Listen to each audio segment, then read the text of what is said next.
오늘 은혜 나누실 하나님의 말씀은 고린도전서 15장 20절에서 26절까지의 말씀이 되겠습니다. 제가 봉독해 드리겠습니다. 그러나 이제 그리스도께서 죽은 자 가운데서 다시 살아나사 잠자는 자들의 첫 열매가 되셨도다. 사망이 한 사람으로 말미암았으니 죽은 자의 부활도 한 사람으로 말미암는도다. 아담 안에서 모든 사람이 죽은 것 같이 그리스도 안에서 모든 사람이 삶을 얻으리라. 그러나 각각 자기 차례대로 되리니 먼저는 첫 열매인 그리스도요, 다음에는 그가 강림하실 때에 그리스도에게 속한 자요, 그 후에는 마지막이니 그가 모든 통치와 모든 권세와 능력을 멸하시고 나라를 아버지 하나님께 바칠 때라.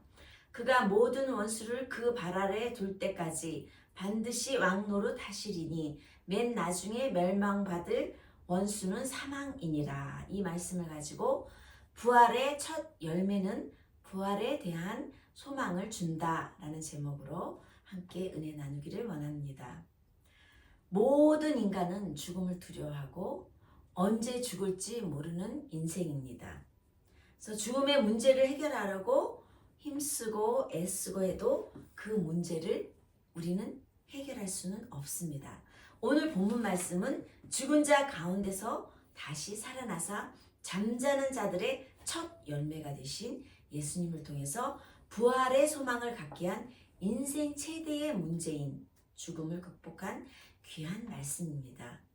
예수님께서 스스로 부활이요 생명이라 선언하시고 예수를 믿는 모든 자들에게도 부활을 보증해 주셨습니다.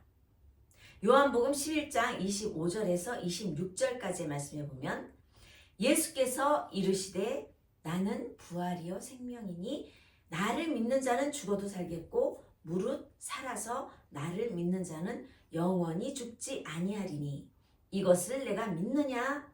이르되 주여 그러하여다. 주는 그리스도시요 세상에 오시는 하나님의 아들이신 줄 내가 믿나이다 라고 마르다가 훌륭한 정말 대단한 신앙 고백을 했습니다.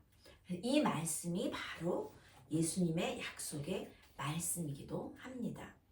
첫 열매의 의미는 예수님의 부활이 단순한 한 사람이 죽었다 다시 살아나는 그러한 소생이 아니라 마지막에 일어날 모든 성도의 부활을 보증하는 확증이라는 것입니다. 아담 안에서 모든 사람이 죽은 것 같이 그리스도 안에서 모든 사람이 삶을 얻을 수 있다고 성경은 말씀하고 있습니다. 즉 예수님을 믿는 자는 죽어도 살아나게 되니 영원히 죽음이 없다는 의미입니다. 이것은 믿지 않는 세상 사람들은 무던히도 오래 살고 싶은 욕망으로 이름도 장수가 들어간 이름을 짓기도 하고 현대의학으로 목숨을 조금 늘리기도 하고 냉동인간을 만들기도 합니다. 잠깐 그 일본의 문학을 소개하고자 합니다. 1970년대 코미디를 통해서 세상에서 가장 긴 이름으로 알려진 이름이 있는데요.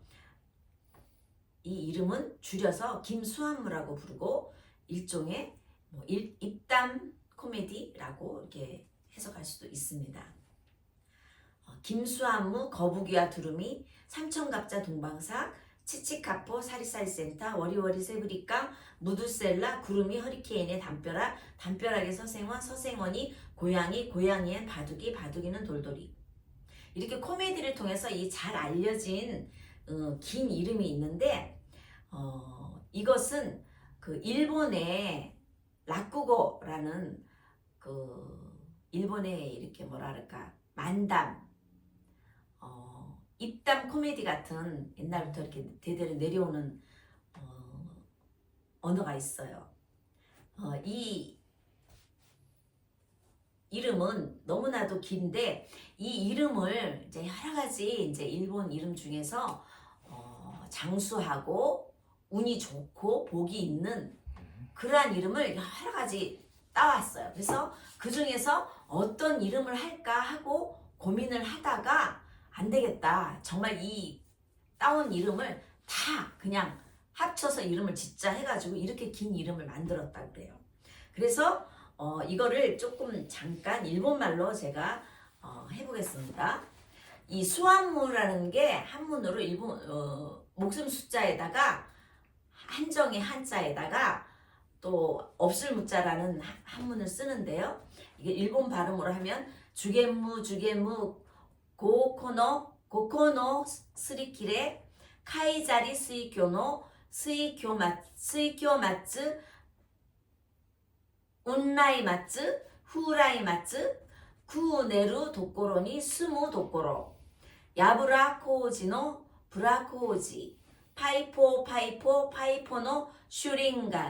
슈링간노 구린다이노 폼포코 피노 폼포코 나노 초 큐메노 추오스케 이렇게 이름이 길어요. 근데 이거를 또 해석을 하면은 아주 막 길게 사는 수명이 긴 5겁을 살아가는 바닷가 자갈 물고기처럼 물이 왔다 갔다 구름이 왔다 갔다 바람이 왔다 갔다 먹고 자는 곳 사는 곳 덤불에 감자에 덤불감자 파이포노 슈링간 구린다이노 폼포코 피에 폼포코 나에 수명이 긴 초스케. 이렇게 이름이 길어서 한번 부르려면은 엄청 시간이 걸릴 것 같아요. 이렇게 인간은 정말 장수하기를 원하고 오래 살기를 원하는 그러한 욕구가 담겨있는 이름이기도 합니다. 이 사도 바울은 부활의 시기와 순서에 대해서 말해주고 있는데요. 본문 23절에 그러나 각각 자기 차례대로 되리니 먼저는 첫 열매인 그리스도요 다음에는 그가 강림하실 때에 그리스도에게 속한 자요 그 후에는 마지막이니 그가 모든 통치와 모든 권세와 능력을 멸하시고 나라를 아버지 하나님께 바칠 때라 라고 기록하고 있습니다. 이 사도 바울 선생님이 이 부활의 시기와 순서에 대해서 이렇게 말해주고 있는데요. 첫 아담은 흙으로 만들었죠. 그리고 마지막 아담 예수는 어떻게 되었습니까? 하늘로부터 성령으로 잉태되어 탄생하셨고 또 첫 아담은 하나님의 말씀에 불순종해서 우리에게 죄와 사망을 가져왔지만 마지막 아담인 예수 그리스도는 순종하심으로 세상에 의와 생명을 가져왔다라는 뜻이죠. 예수님의 재림 때에 교회의 휘거 직전에 신자의 1차 부활이 있을 것이고 성도의 변화가 있을 것이고 예수님과 성도는 항상 함께 있을 것이고 성도들은 부활하는데 이 부활은 요한복음 5장 29절에 보면 생명의 부활이라고 합니다. 부활의 의미는 죽은 자 가운데서 다시 살아난다는 의미도 있지만 영원히 죽지 않는 생명의 부활을 의미합니다. 예를 들면 성경에 다시 살아난 소생한 사람들의 기록이 여럿이 있습니다. 열왕기상 17장에 보면 엘리야 시대의 과부의 아들 열왕기사 하 4장 35절에 보면 수넴 여인의 아들이 다시 살아났고요. 마가복음 5장에 야이로 딸이 살아났고 누가복음 7장에 나인성 과부의 아들이 살아났고 요한복음 11장에 나사로가 다시 살아났고 사도행전 9장에 도르가가 다시 살아났고 사도행전 20장에 유두고가 소생하였다라고 기록하고 있습니다. 그 후에는 나중이니 이것은 요한계시록 20장 1절에서 6절에 기록된 왕국에 대한 의미인가 합니다. 예수님이 재림하신 후에 이 세상은 천년 왕국을 형성하는데 죄와 마귀를 이 천년 동안 무적갱이라는 곳에 가두어 버립니다. 그래서 예수님이 그 천년 동안 만왕의 왕이 되시고 부활한 성도도 변화된 성도들도 예수님과 더불어 천년 동안 왕노릇하게 될 것입니다. 그리고 이 천년 왕국 후에는 잠시 동안 사탄이 풀려나서 전 세계를 유혹할 것입니다. 그 후에 마귀는 체포되어 영원한 불못 지옥으로 던져지게 될 것입니다. 요한계시록 20장 7절에서 10절까지 기록되고 있습니다. 우리는 예수님이 언제 재림하실지 알 수가 없습니다. 이 부분에 대해서 여러분 잘 기억해야 됩니다. 우리 한국에서 옛날에 여러 가지 문제가 있었어요. 예수님의 재림이 언제 있다, 뭐 날짜까지 밝혀가지고 막 여러 가지 소란이 있었던 기억이 있습니다. 우리는 예수님이 언제 재림하실지 알 수가 없어요. 신자의 부활은 어떤 성격을 가지고 있을까요? 그리스 철학자들은 부활을 믿지 않고 육체가 썩어서 흙이 돼서 다른 생물체가 그 흙의 양분을 흡수해버리는 생태학적 원리가 있다고 생각했어요.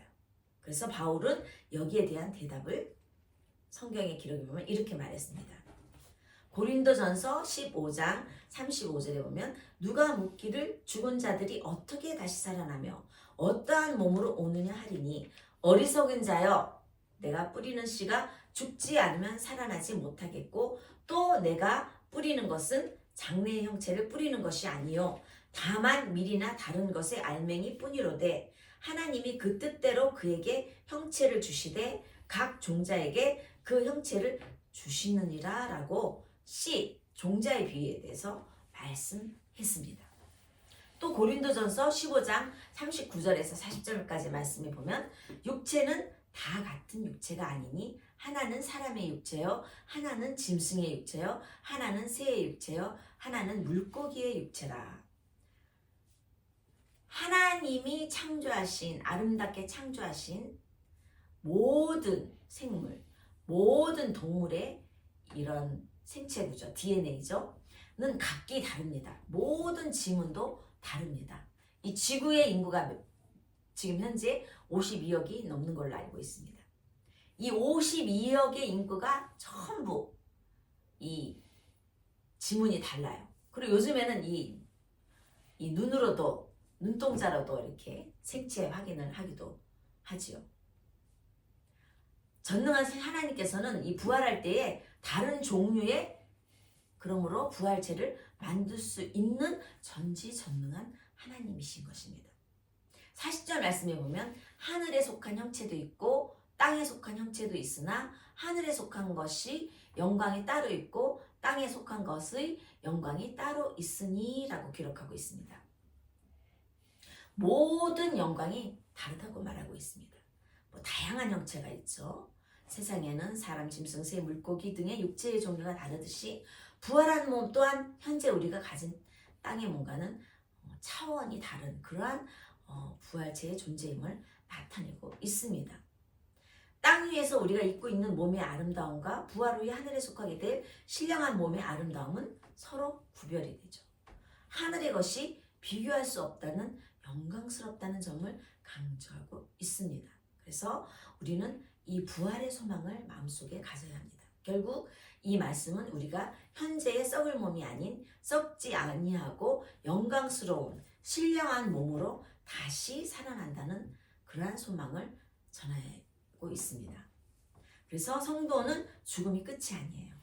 그래서 끝이 아님을 우리는 마음 가운데 확신하고 부활의 소망으로 현실에 모든 다가오는 여러 가지 일들, 고난을 이 부활의 소망을 가지고서는 다 이겨내야 할 것입니다.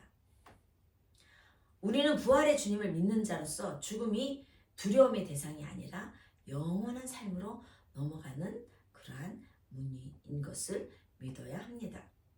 부활의 첫 열매가 되신 예수님을 따라서 우리도 마지막 날에 새로운 몸으로 부활할 것을 확신하며 날마다 승리하는 삶을 살아야겠죠.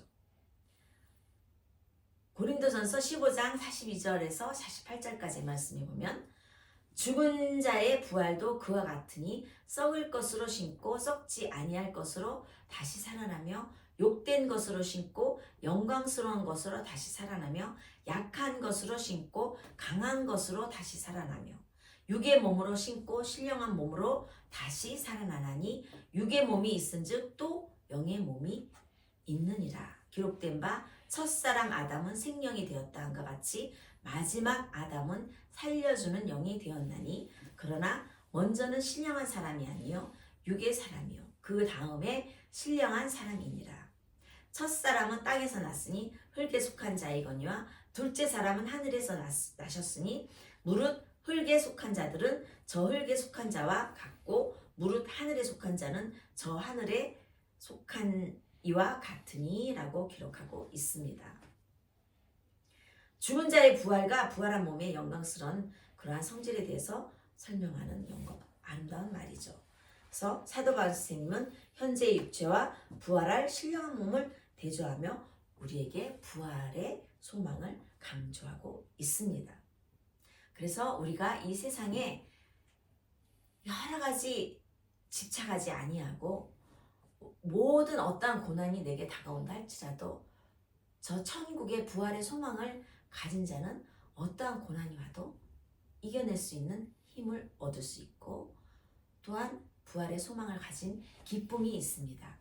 왜냐하면 예수 그리스도가 바로 이 죽음에서 다시 살아나셔서 참된 모델이 되어 주셨기 때문에 우리는 인간의 생각으로, 인간의 방법으로, 인간의 과학으로, 인간의 지식으로 어떠한 것을 생각하기보다는 하나님, 인간의 아주 그러한 정말 손톱에 때보다 못한 그러한 두뇌를 가지고 판단할 것이 아니라 우리가 성령 있게 날마다 간구하며 우리가 알 수 없는 것들을 깨닫게 할 수 있는 이 부활의 소망을 가지고 또한 모든 것을 이겨내며 살아갈 수 있는 저와 여러분이 되시기를 주님의 이름으로 축복합니다. 기도드리겠습니다. 하나님 감사합니다. 우리의 신앙이 부활의 소망이 없으면 헛되고 헛된 것인 줄을 압니다. 이러한 인간의 모든 해결할 수 없는 죽음의 문제를 예수 그리스도께서 단 한 번의 십자가의 달리심으로 말미암아 해결하여 주시고 저 천국에 대한 소망을 가지고 이 땅에서도 힘차게 살아갈 수 있음을 감사드립니다. 오늘 이 예배를 주님께서 흠량하여 주실 믿고 감사드리며 예수 그리스도의 이름으로 기도드립니다. 아멘.